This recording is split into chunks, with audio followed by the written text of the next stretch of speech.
el Ministerio Público tiene mucho que decir al respecto. A ver, tú como experto, Jorge Pesqueira. Sí, yo te diría en principio, este caso de Citlali es una alerta roja para el estado de Sonora y particularmente para las comunidades indígenas. Todos los días acontecen sucesos de discriminación, de inequidad de género y de abuso sexual. La realidad en la que viven estas comunidades originarias de distintos estados del sur de la República, como los huicholes, los mixtecas, como los triquis, es preocupante y desesperante. Sí me parece muy importante este caso en particular, pero me parece que el estado de Sonora y me parece que el municipio de Hermosillo, al igual que las organizaciones de la sociedad civil, deben ocuparse a la brevedad posible, porque el caso de Citlali es un caso más entre los tantos y tantos que se están dando en este momento. Recordemos que incluso entre los triquis está aprobado por usos y costumbres la venta de las niñas y las adolescentes, lo cual sucede en este momento también en la vida real.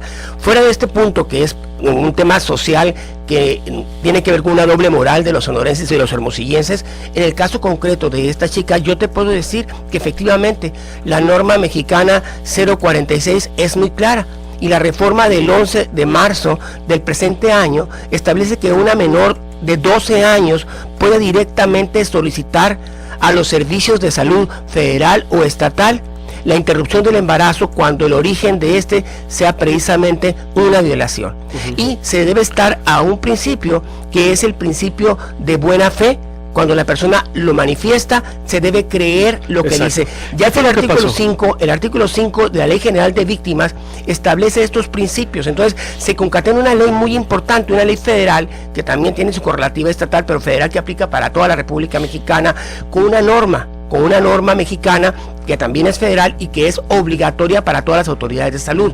Claro está, si en Sonora no se cuenta con médicos y enfermeras objetores que no objeten conciencia, entonces, bueno, es un dilema moral también. O sea, si el personal médico y de enfermería dice yo no lo practico, aunque la misma secretaría lo instruyera, no podría hacerlo. Por eso es muy importante que en cada estado de la República, en ciudades grandes, se tenga al médico y a la enfermera, o médicos y enfermeras que puedan que digan yo no objeto por conciencia la práctica del aborto, y en consecuencia tengo disposición para que esto acontezca. Por eso, ¿qué procede? A ver, ¿qué fue lo que ocurre? ¿Frente a qué estamos? ¿Hay una negligencia en omisión? Mira, en este caso concreto, las negligencias no son tan relevantes. Sí es cierto, debió haberse dado a la niña de inmediato, ¿verdad?, una pastilla de emergencia para anular y que no se generara todo este proceso de gestación. Sí, debió habérselo dado. ¿Quién? ¿El Ministerio Público? ¿Quién? ¿Cómo? No, claro, explíqueme, por favor, que usted que es penalista y experto y es hacedor de todo este sistema de justicia que tenemos, ¿qué debió haber pasado desde el momento en que el Ministerio Público tiene conocimiento de los hechos el 16 de mayo? Hacerlo del conocimiento de inmediato de la Secretaría de Salud, porque hay una serie de pruebas que no las puede practicar el Ministerio Público, que es una persona que investiga los delitos, y hay un protocolo que establece precisamente que de inmediato y en cuanto se recibe una denuncia por violación, se tienen que tomar medidas, por ejemplo, como el tratamiento preventivo para que la persona no vaya a sufrir una infección de transmisión sexual, ¿no? Y también el hecho de que la persona sea informada, ¿no?, sobre que la interrupción del embarazo derivado precisamente de lo que ella manifiesta, porque en este caso concreto manifiesta diciendo, si es violada ya, es decir, como una manifestación, se le debe creer a la víctima, dice, se debe creer a la víctima. Y sí, porque mira, recuerda una cosa, existe en el sistema de justicia un principio que se llama presunción de inocencia, que es esencial para el nuevo sistema de justicia. Entonces, aun cuando se señale a alguien como una persona que violó o que estupró, vamos a suponer, hay un principio de presunción de inocencia. Si nos vamos nosotros al hecho de que se pruebe que hubo violación en lugar de estupro, pues van a transcurrir 2 meses y evidentemente ese niño o niña van a nacer. Por esa razón se crea la norma y el 11 de marzo de este año, para que la autoridad de salud, no, sí o sí, por la sola manifestación de la niña, o si tiene menos de 12 años, porque se puede dar el caso de su padre, madre o tutor, proceda de inmediato. Claro está, como te decía, debe contar con médicos y enfermeras que hayan hecho su manifestación expresa de que tienen disposición por practicar el embarazo. O sea, puede haber en un hospital todos los objetores de conciencia. Pero no le dijeron nada.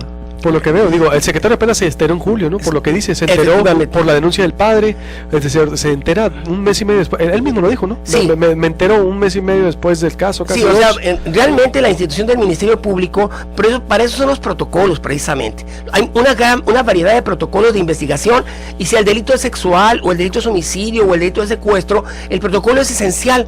En este caso, con más razón, precisamente porque se trata de un ser que la ley señala que la mamá puede decidir que no venga al mundo, porque se llama aborto horroris causa, es decir, mirar en la persona que nace aquel hombre que destruyó tu vida, no, por el impacto que produce lacerar la libertad sexual de una persona, una violación.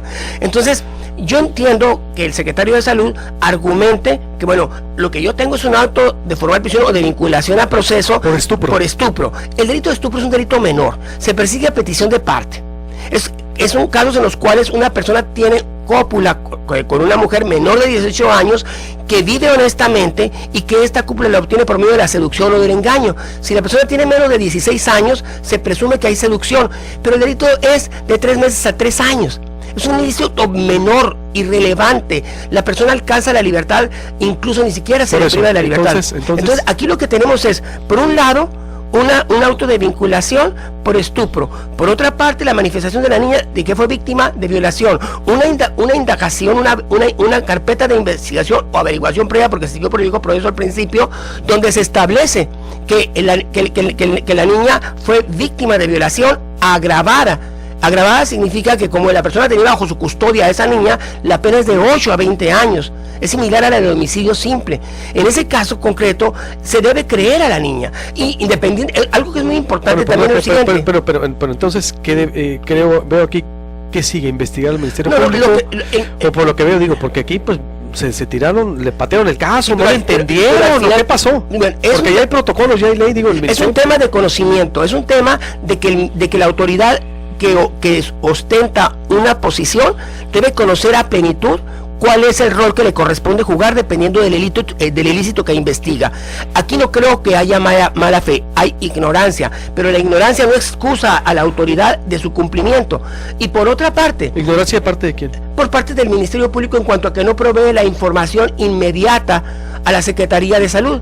Y la Secretaría de Salud, a su vez, ¿verdad?, bueno, hace una apreciación para diferenciar entre violación y estupro, ¿no?, cuando en realidad, para efectos de la violación y de acuerdo a la norma mexicana y a la Ley General de Víctimas, de víctimas, en estos casos no se requiere que se siga incluso un procedimiento. Basta con que por escrito lo solicites, se cree en tu buena fe, en que estás expresando la verdad, y de inmediato se procede a la práctica de ese aborto. Porque es violación, punto. Y dice Silvia Núñez, estaba documentado la violación, estaba documentado ya mismo el testimonio. Estoy hablando, nos estamos basando en base a testimoniales, ¿no?, en la denuncia de hecho. Imagínate que se hubiera auto de formal prisión, porque era el antiguo sistema, por violación agravada. Eso no significa que la persona sea culpable, porque hay un principio de presunción de inocencia hasta que se dicte sentencia. Sí, pero mientras arreglas, protege a la víctima, ¿no? Mientras se aclara en el tribunal si la apelación del Ministerio Público es correcta, pero dejaron correr que el niño, yo no es que estoy diciendo debió haber abortado, yo no soy nadie para decirlo, pero lo que me llama la atención es que dejaron correr el embarazo. Sí, es un dilema moral, por eso. Bueno, conclusiones. Sí, hay médicos objetores de conciencia y quienes no lo son.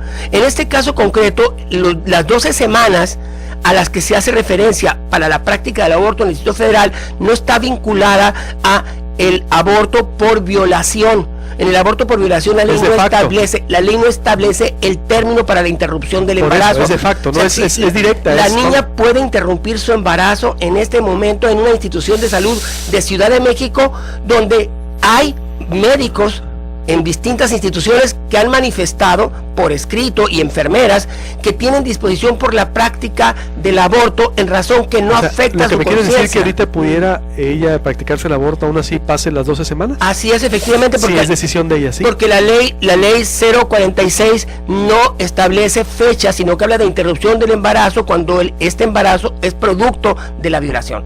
E insisto, el caso de la niña bien llevado, la niña va a culminar con la decisión que ella tenga al margen hacen de esta colisión moral sobre vida y muerte, y si el ser humano tiene derecho desde el momento de la fecundación. Entonces, a ver, no hay que irse, espero que esto no provoque que se le vayan encima a Citlali, que digan, no, a ver, Citlali tiene que decidir, entonces, como que legalmente ella puede interrumpir el embarazo, y ella decidirá. Ella debe decidir, o se puede arrepentir, si alguien la orienta, si alguien la guía, si alguien le dice, cuando nazca tu niño, una persona lo va a adoptar, manténlo en tu vientre, etcétera. Sí, al final del día es un tema que a los mexicanos nos hace colisionar unos con otros. ¿Por qué? Porque por un lado está el derecho a la vida desde el momento de la fecundación, y por otro lado está el derecho del ser humano a poder practicarse el aborto, porque la ley lo considera una excluyente de incriminación, ya que fue forzada la persona a tener esa relación sexual. ¿Y alguna investigación contra el Ministerio Público? ¿Hay algo que se tiene que investigar aquí? Sí hay, claro que sí, pero son elementos para mí secundarios. En este momento lo relevante es la condición de la niña, y por otra parte, que es una alerta para que en realidad las organizaciones de la sociedad civil y el Estado se ocupe por fin, después de más de 50 años, de las comunidades indígenas que siguen usos, costumbres, que viven la promiscuidad, desgraciadamente, en razón de la pobreza extrema en la que se encuentran. O sea, ¿qué hacer de fondo es la diferencia? ¿Qué hacer de forma? Ni duda cabe el hecho de que la niña todavía en este momento puede hacer su decisión en Ciudad de México. Qué fuerte, gracias, doctor, le agradezco mucho, que pase excelente mañana, ya nos vamos. Esto ahí en proyectopuente.com.mx se queda todo el programa, le hacemos el resumen más tarde, con permiso.